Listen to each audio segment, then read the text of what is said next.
Hi, everyone. Hey, Jeff. I want to apologize for the misspellings on the lyrics.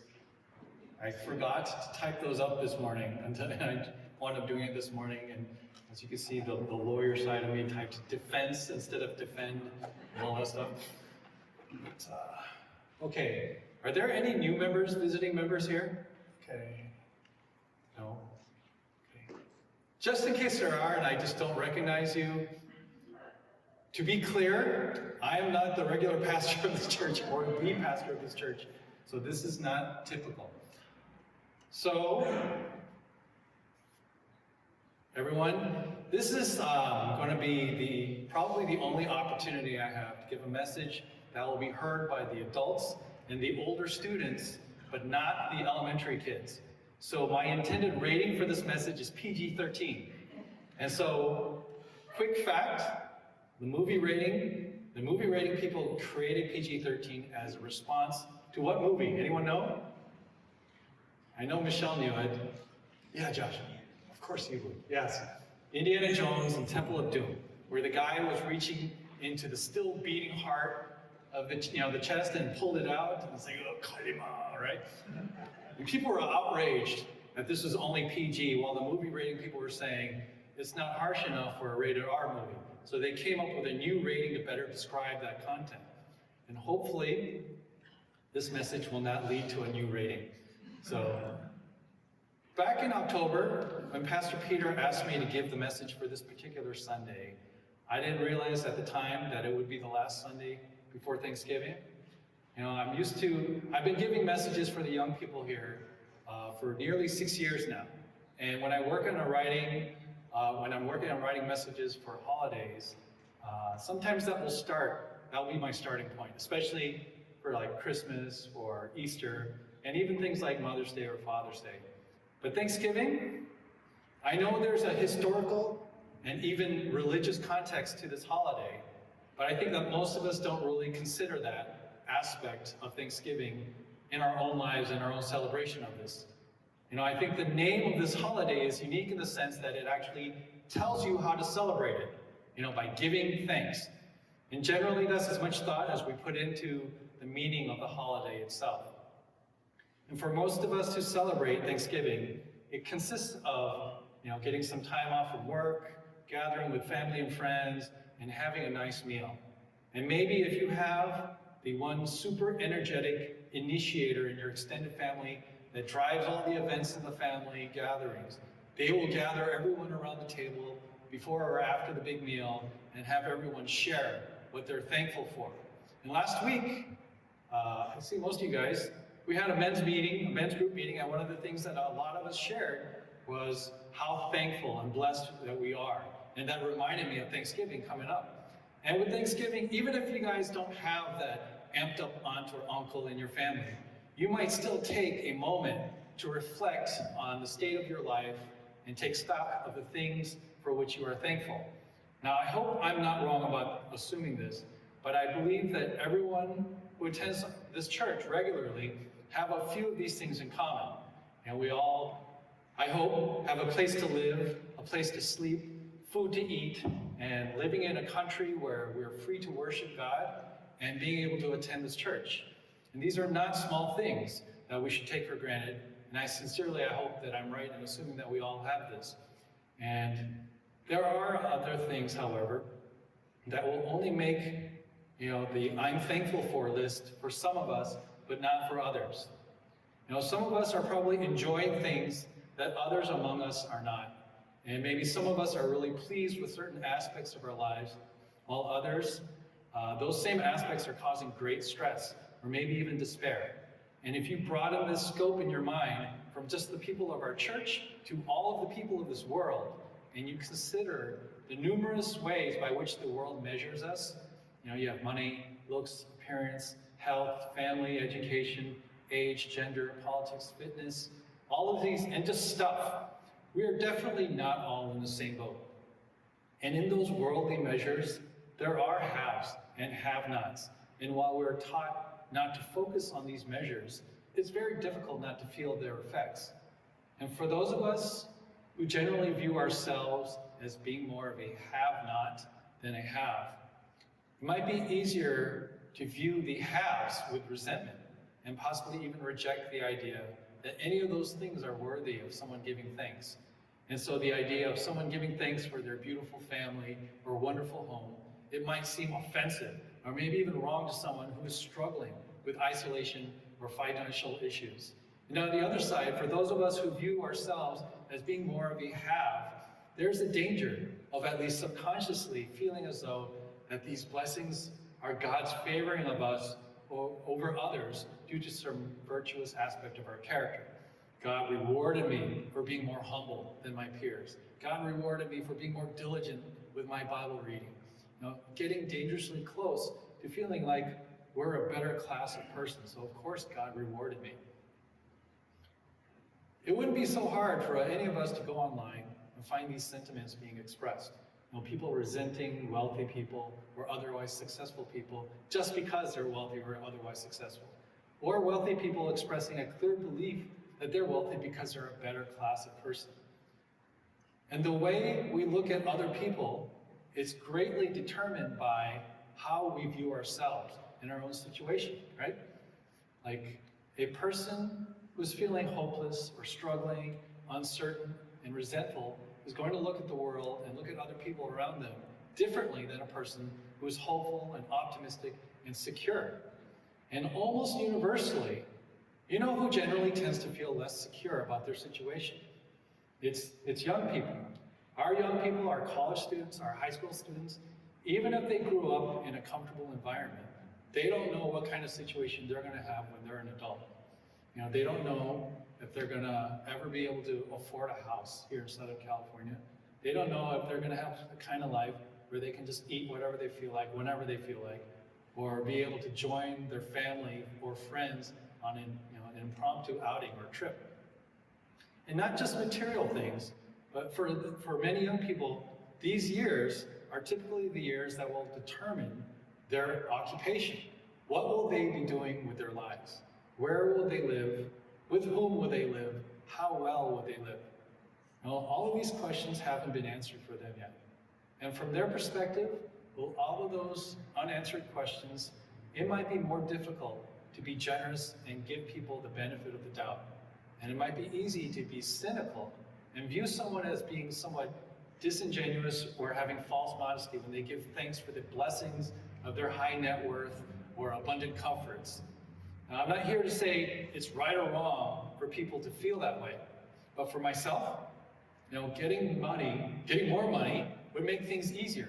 If my boss were to offer me a big raise without any strings attached, I'd say, sure, thanks a lot, and I would certainly give thanks to that. But even then, unfortunately for me, it's still a hypothetical thing, but having money can lead to problems, right? Or so they say, right? I don't know this, but I've heard. So what is my point about talking about the perspectives of the haves and the have-nots? My point is that sometimes we overlook or underestimate the impact of how limited, how narrow our own perspective is. Or in other words, we overestimate our understanding of this existence because we don't know enough to know that we don't know. And if we live life without recognizing how little we actually know and understand, I believe, the figure of how much we don't know borders on the unfathomable, like almost the opposite of infinity. And we might have a grossly inaccurate understanding of God's righteousness and the meaning of the salvation we receive through the death and resurrection of Jesus Christ.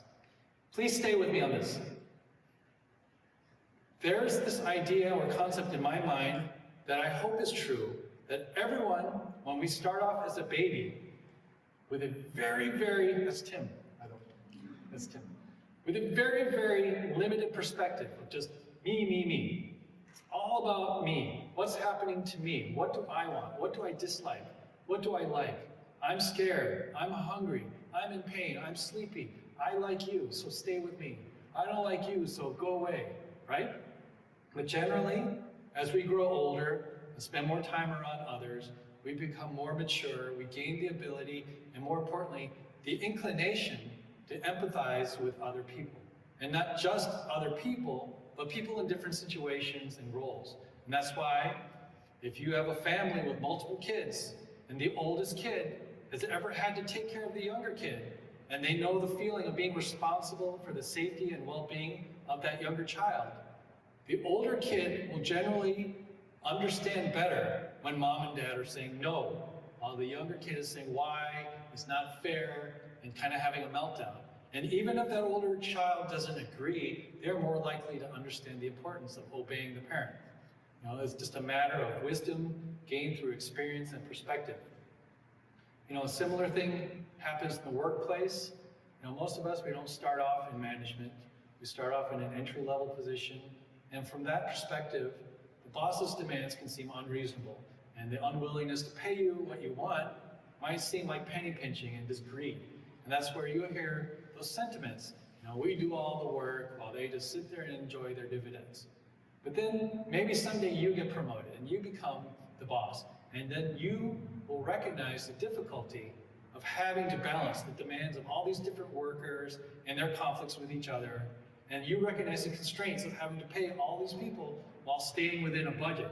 And then you learn the curse, you receive the curse of having to manage and lead people who automatically don't respect you because of what you do, because you're the boss.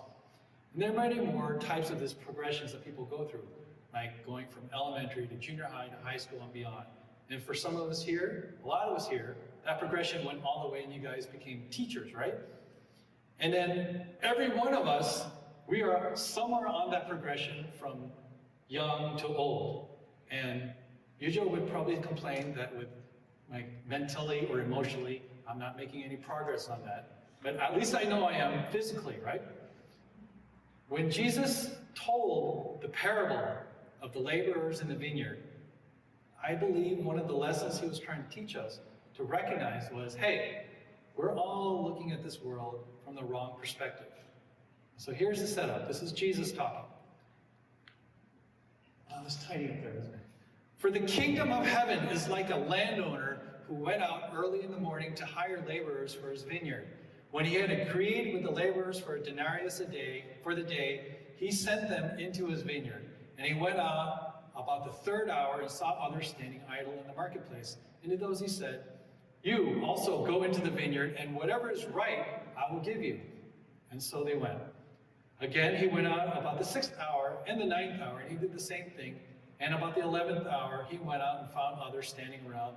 And he said to them, why have you been standing here idle all day long? They said, no, because no one hired us. And he said to them, you, go into the vineyard too. So there's the setup. Jesus said that the kingdom of heaven is like a landowner. Landowner goes out at the beginning of the day to hire people. And for the first group of people, he agrees to pay them a denarius for that day. Then the 3rd hour, he goes out again, hires more, 6th hour. And for those people, he says, I'll pay you whatever is right. And they agree. 6th hour, 9th hour, 11th hour. And if you read ahead, you can figure out that the whole workday was 12 hours. So let's imagine that this workday started at 8 a.m. and it goes 12 hours to 8 p.m. So then we have the first shift that started at 8 a.m. Second shift, 11 a.m., 2 p.m., 5 p.m., 7 p.m. Now, even although those shifts all started at different times, they all end at 8 p.m. So let's continue. When evening came, the owner of the vineyard said to his foreman, call the laborers and pay them their wages, beginning with the last group to the first.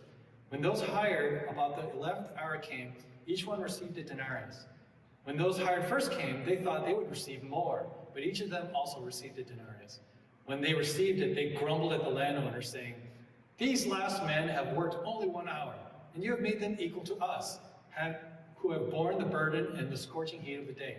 But he answered and said to one of them, friend, I am doing you no wrong. Did you not agree with me for a denarius? Take what is yours and go. But I wish to give this to this last man the same as to you. Is it not lawful for me to do what I wish with what is my own? Or is your eye envious because I am generous? So the last shall be first and the first last. So we have the landowner at the end of the workday deciding to line up the people in reverse order of when they started and paying everyone the same amount. And the people who worked at 8, started at 8, worked all 12 hours, and they got paid the same as the people who only worked 1 hour. And you know that the landowner lined them up in reverse order like this just so that they would see that happening.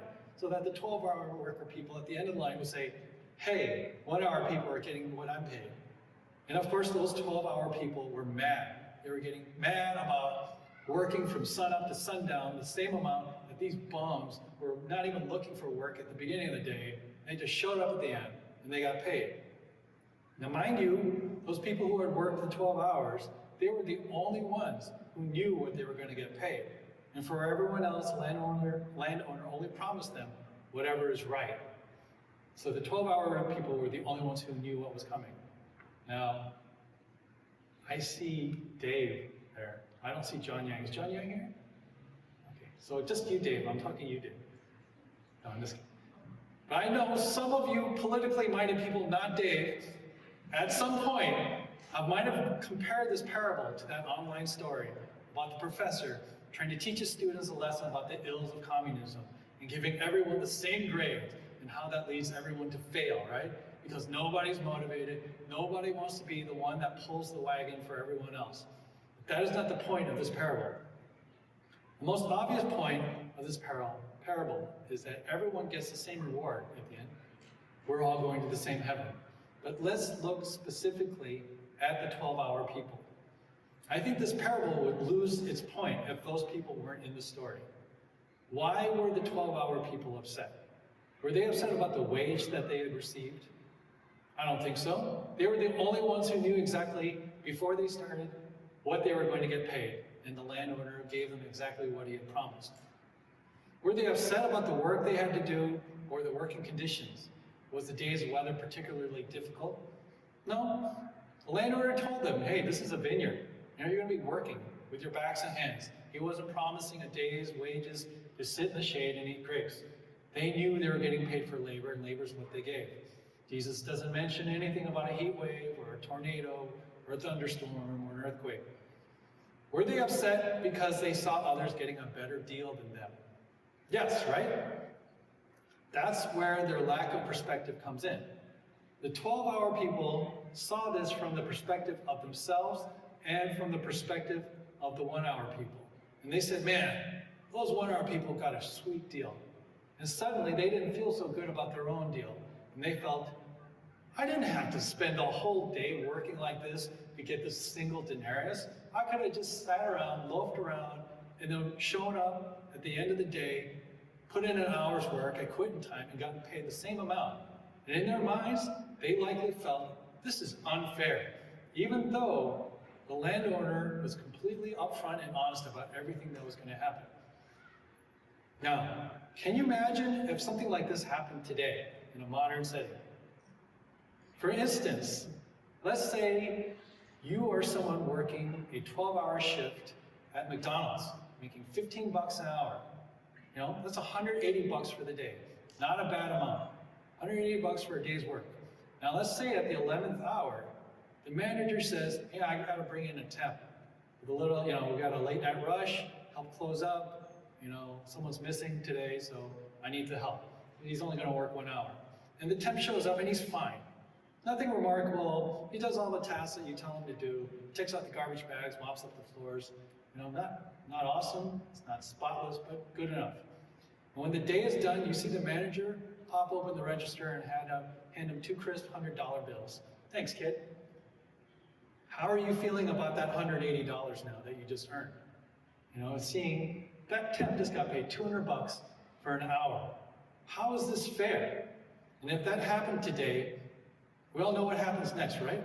You whip out the phone, you put it all on Twitter or some other platform, make sure it's posted public, and everyone finds out. Everyone gets upset, there's this outrage. And someone actually digs into it and finds out, hey, that temp was actually the manager's cousin's former mail carrier's adopted son. And then eventually McDonald's will likely cave into the pressure and fire that manager and publicly announce we're never going to hire temps again. And even then the mob won't be satisfied until McDonald's announces, we promise we will use 95% of all of our revenue to fund a lobbyist group to persuade the US government to eliminate all forms of temp employment, right? That's what happens today. But back in the parable, how did the landowner respond? In part, by putting those 12-hour workers in his own shoes. Take what is yours and go, but I wish to give to this last man the same as to you. Is it not lawful for me to do what I wish with what is my own?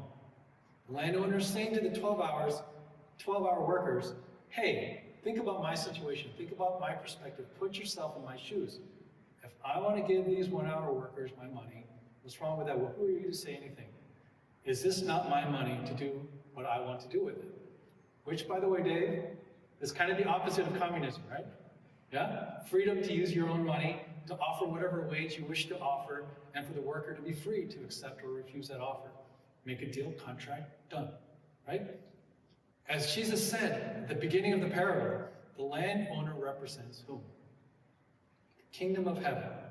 Put yourselves in the shoes of the kingdom of heaven. Think about what the situation looks like from God's point of view. So right there, I believe, is Jesus telling us we need to understand the perspective of God. Those 12-hour workers felt like they were getting shafted, despite getting everything that God had promised to them. And what they needed was an understanding of the landowner's perspective to see the full picture, to see what was really happening. And so yes, if you only consider the perspective of the 12-hour workers, I'm with you. I totally understand the frustration of seeing someone else get paid for the same amount, doing nothing. And if you add in the perspective of the 1-hour workers, John Yang's here. Hey, John. Who really got the best of this deal. It's all the more maddening, and seemingly unjust.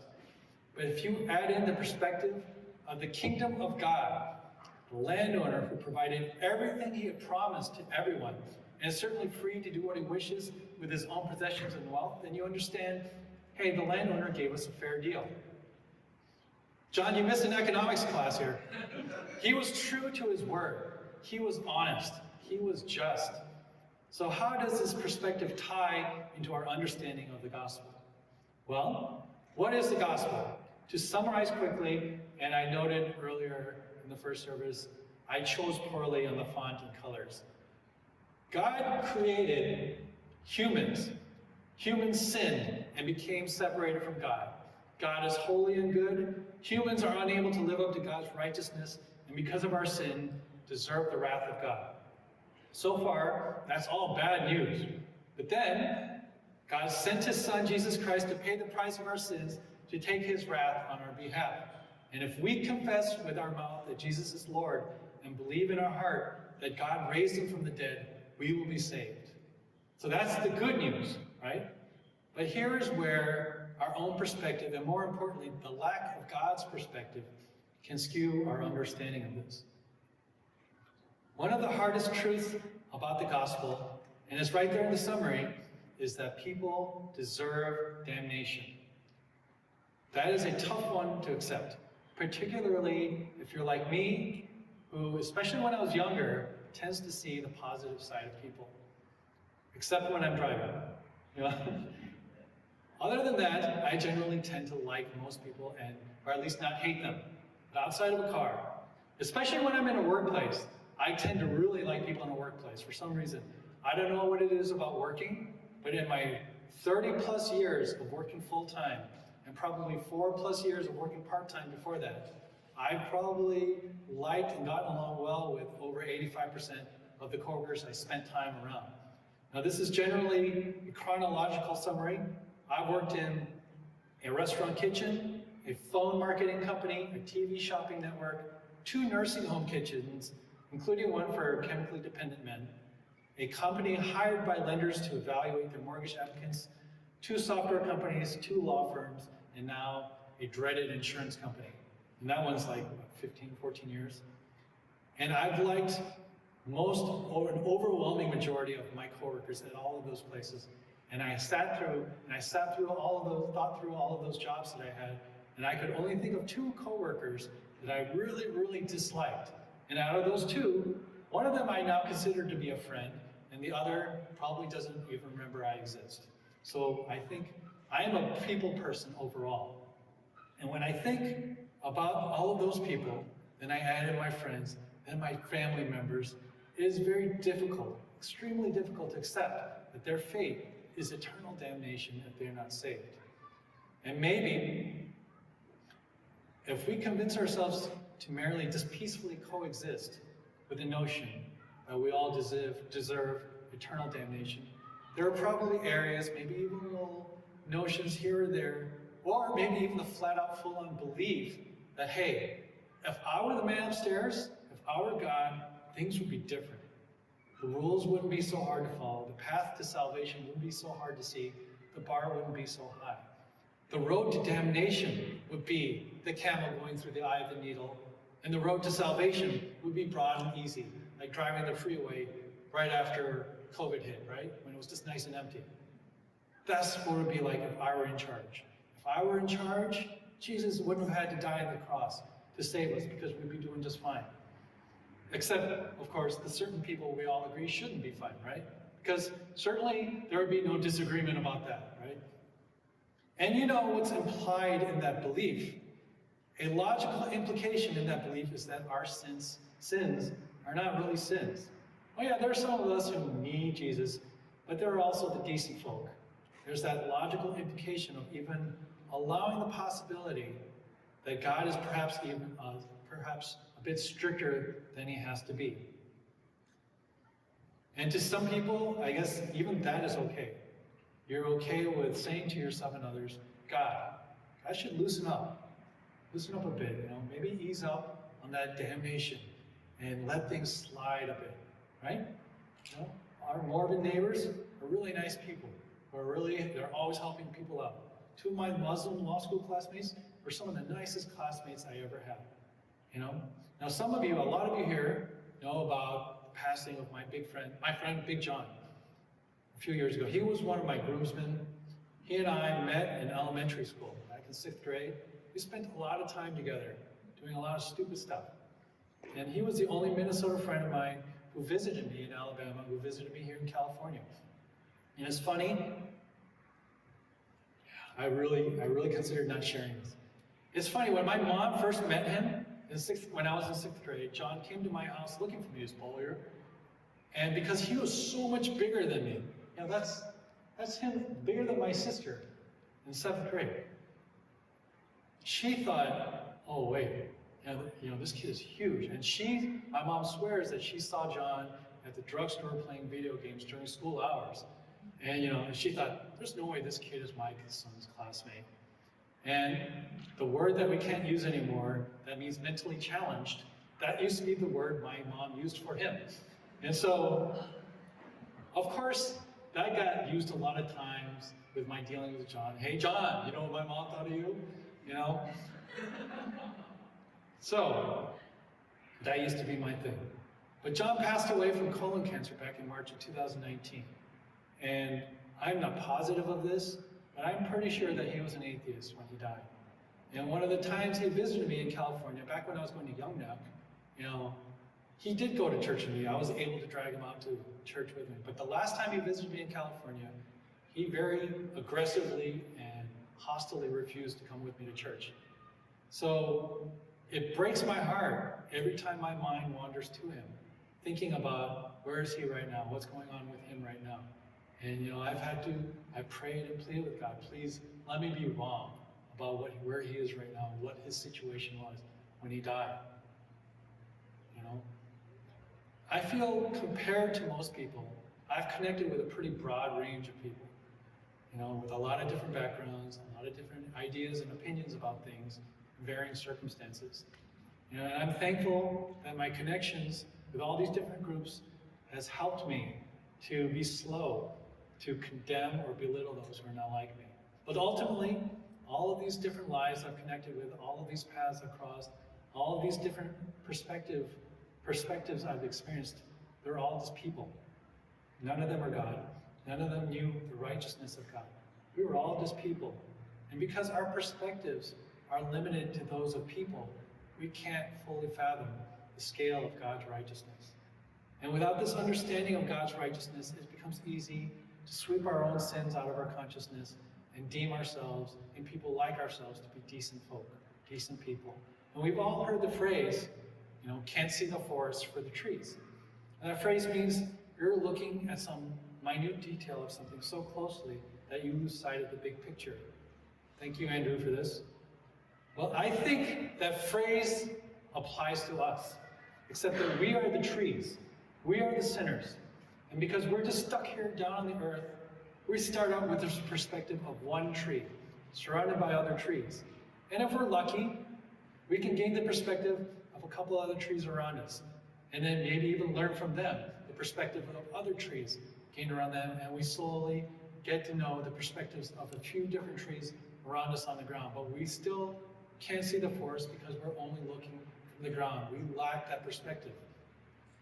The perspective that we lack as people on the ground is the perspective from above, where you can see the whole forest, and you can see how all the different terrain, changes and everything. You can see where the forest begins and ends.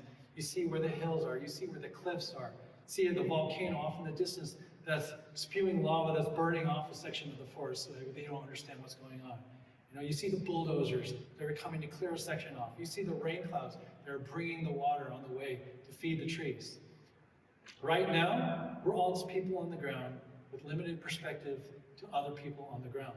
And even if we're extremely sensitive and perceptive, all we can gain is the ground perspective, other people on the ground.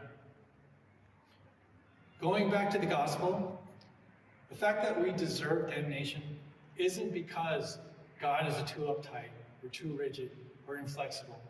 Those views are based on the premise that God has it wrong and that we're the reasonable judges of people. But our own views are skewed because we don't understand true righteousness. We haven't lived it. We haven't seen it. We're just trees on the ground who are unable to see the forest. For my thoughts are not your thoughts, nor are my ways, nor are your ways my ways, declares the Lord. For as the heavens are higher than the earth, so are my ways higher than your ways, and my thoughts than your thoughts. God's ways are higher than our ways. God is able to see his creation in ways that I don't think our language and minds can express. I don't think, and this doesn't mean just satellite views or Google Earth, but creation itself.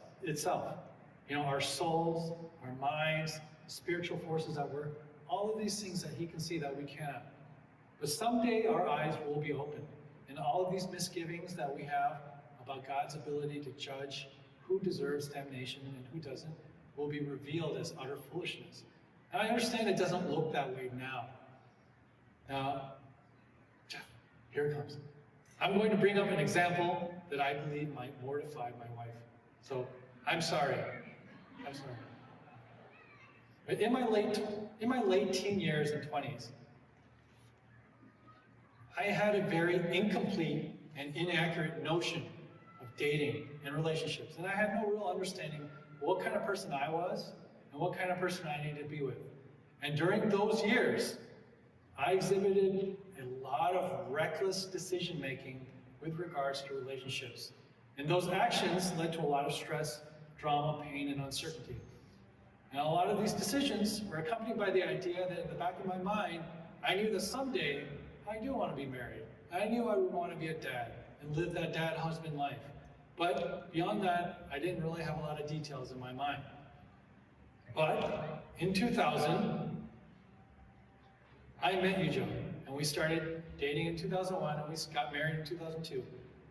And during those 19 and a half years since then, my eyes have been opened up to a whole new world that I never imagined during those tumultuous teen and 20s years. And I'm sorry that this sounds like bragging, but in all sincerity, during those years, I didn't know it could be this good. So if I had known what was waiting for me in my marriage, or actually, if I had known that this marriage that I have with Yujo was even a possibility for me, without even knowing who Yujo was, I wouldn't have wasted my time doing the things that I did during those years. And I know that you could argue about, all those poor decisions and experiences that you made led me to be who I am, and blah, blah, blah. But my point is about the revelation of what I have now and how it changes how I look to my past. And someday, we're going to feel that way while we're in heaven, looking back to how things are now. We're going to realize, we're going to look back and say, it was foolish of us to even consider the possibility that we could be better judges of right and wrong than God is. And it was wrong of us to consider that maybe it's God who needs to change with the times. It was wrong of us to refuse to acknowledge what the written word of God plainly tells us. That the wages of sin is death, that all of us have sinned and fall short of the glory of God, that Jesus Christ is the way, the truth, and the life, and no one goes to the Father but through him. The reality that we actually need to be saved can seem so foreign at times. It can seem wrong. It can feel wrong. The idea that some random person sitting in a Starbucks, sipping a coffee on their laptop, deserves eternal damnation, it's unsettling. And without the proper perspective, it's counterintuitive and highly offensive. But we are just boots on the ground in this greatly dense forest of life. And even if you gain the perspectives of many different people on the ground, we're just looking at it from different spots on the ground. God's ways are higher than ours. His understanding is higher than ours. But someday this truth will be known to everyone. Someday, every knee will bow at the name of Jesus, and every tongue will confess that Jesus Christ is Lord. The punishment that we deserve, the punishment that is spared from us because of the death and resurrection of Jesus Christ, is the greatest reason to give thanks. So let's all hold on to that great hope, that promise from our Father in heaven, and give thanks. Okay? Let's pray.